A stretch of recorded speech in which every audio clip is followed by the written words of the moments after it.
वसुंधरा ने बनाया बड़ा गेम प्लान। गहलोत के कदम पर चली महारानी। उड़ जाएंगे मोदी के होश।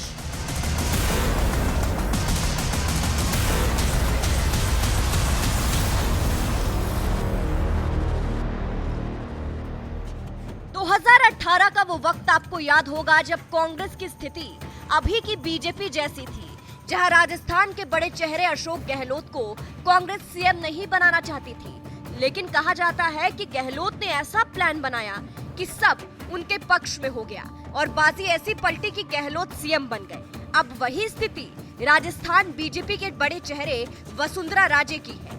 बीजेपी सीएम नहीं बनाना चाहती, लेकिन वसुंधरा ने अब ऐसा प्लान बनाया है कि खुद पीएम मोदी के होश उड़ जाएंगे। चलिए आपको भी बताते हैं पूरी खबर के बारे में। राजस्थान विधानसभा चुनाव 25 नवंबर को संपन्न हो चुका है, लेकिन कांग्रेस और बीजेपी दोनों की तरफ से ये नहीं बताया गया है कि सीएम कौन होगा। लेकिन कुछ लोग ये चाहते हैं कि वसुंधरा राजे को बीजेपी सीएम बनाए, और कहा तो ये भी जा रहा है कि वसुंधरा भी खुद ऐसा ही चाहती है, इसीलिए उन्होंने बहुत ही खतरनाक प्लान बनाया है। वसुंधरा ने बनाया बड़ा गेम प्लान। अब वसुंधरा का बड़ा और खतरनाक गेम प्लान भी जान लीजिए।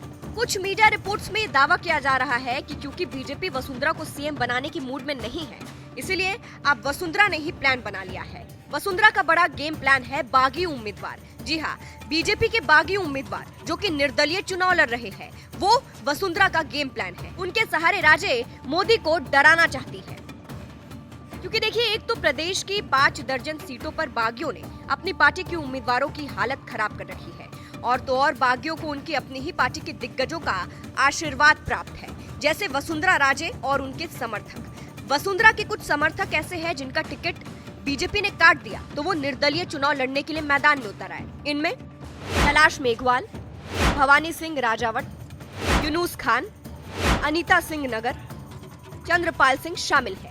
ये ऐसे नेता है जो वसुंधरा राजे के करीबी है और बीजेपी से अलग होकर निर्दलीय चुनाव लड़ रहे हैं। कुछ मीडिया रिपोर्ट्स में दावा किया जा रहा है कि वसुंधरा ने अपने समर्थक उम्मीदवारों के लिए चुनाव प्रचार तो किया, पर उन जगहों पर अपनी पार्टी उम्मीदवारों के लिए प्रचार नहीं करने गई जहां से उनके समर्थक बागी के रूप में प्रत्याशी है।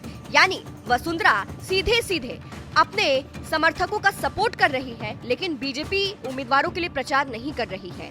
तो आज तक की एक रिपोर्ट में ये गेम प्लान बताया जा रहा है कि वसुंधरा राजे की यही प्लानिंग है कि बीजेपी को 85 से 90 सीट ही मिले, क्योंकि वसुंधरा राजे के करीबी खास 20 लोग बागी की हैसियत से चुनाव मैदान में भाग्य आजमा रहे हैं, और अगर ये जीतते हैं तो वसुंधरा को मुख्यमंत्री बनाने के लिए बीजेपी के साथ आ जाएंगे। लेकिन अगर वसुंधरा को बीजेपी नहीं सीएम बनाती है तो ये कांग्रेस की सरकार बनवा देंगे। यही है वसुंधरा का प्लान। अगर ये प्लान कामयाब हुआ तो वसुंधरा को सीएम बनाने के लिए बीजेपी मजबूर हो जाएगी, नहीं तो उनका ही नुकसान है। गहलोत के कदम पर चली महारानी। ऐसा क्यों कहा जा रहा है ये भी जान लीजिए। बात 2018 की है, जब कहते हैं कि सीएम गहलोत की प्लानिंग से वो सीएम बने थे। हुआ कुछ यूं था कि सबको लग रहा था कि अगर कांग्रेस की सरकार बनती है तो सचिन पायलट को मुख्यमंत्री बनाया जाएगा, लेकिन कुछ वरिष्ठ पत्रकार ऐसा कहते हैं कि तब गहलोत की प्लानिंग काम आई। उनकी प्लानिंग थी, उन्होंने कांग्रेस के करीब 1.5 दर्जन बागियों को भी चुनाव मैदान में उतार दिया था। इनमें करीब दर्जन भर तो चुनाव जीत ही जाते। चुनाव के बाद नतीजे वैसे ही आए जैसा गहलोत ने तैयारी की थी। दर्जन भर बागी चुनाव जीत गए, और फिर सीएम गहलोत ने बागी नेताओं के सहारे जीत हासिल की और कांग्रेस ने उन्हें ही मजबूरी में सीएम बनाया। और अब लोग कह रहे हैं कि गहलोत के कदम पर ही वसुंधरा राजे चल रही है, और यही 2000 का प्लान अब आजमा रही है। हालांकि ऐसी खबरों की कोई ऑफिशियली पुष्टि नहीं हुई है, लेकिन अगर ऐसा होता है तो इस प्लान से मोदी जरूर डर जाएंगे। आपको क्या लगता है? कमेंट करके अपनी राय जरूर बताइएगा।